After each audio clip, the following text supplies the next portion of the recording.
এখন ব্যাংককের সাফারি ওয়ার্ল্ডে আছি। ব্যাংককের সাফারি ওয়ার্ল্ড এটা খুব সুন্দর একটা জায়গা।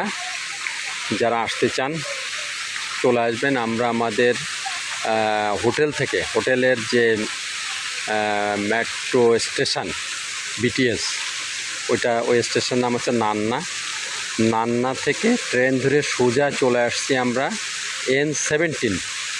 N17 থেকে ট্রেন চেঞ্জ করে চলে আসছি, চলে আসলাম পিঙ্ক কালার 24 N24 S24-এ। এসে নেমে মাত্র 80 বাত দিয়ে ট্যাক্সিতে 80 বাত ট্যাক্সি দিয়ে আমরা চলে আসছি এখন সাফারি ওয়ার্ল্ড।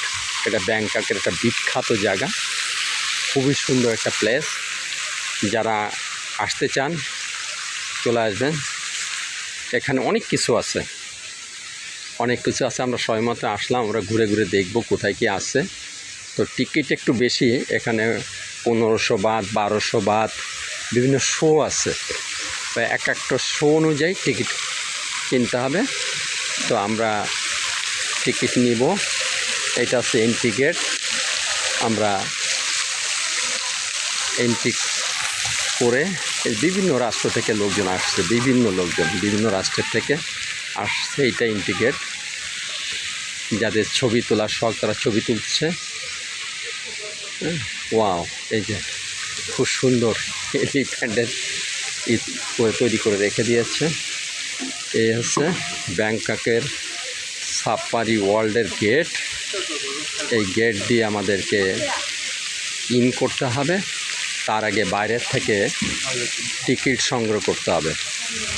এখানে ইনস্ট্রাকশন আছে কী কী, এই যে আগ্নেয়াস্ত্র, ক্যামেরা এগুলো ইউজ করা যাবে না, এগুলো ইনস্ট্রাকশন দিচ্ছে। এই আছে এন্ট্রি গেট। এন্ট্রি গেটে আমাদেরকে টিকিট দেখাতে হবে। টিকিট দেখানোর পরে তারপরে আমাদেরকে ইন করতে হবে। এই আছে ব্যাংককের সাফারি ওয়ার্ল্ডে এন্ট্রি গেট। খুবই সুন্দর।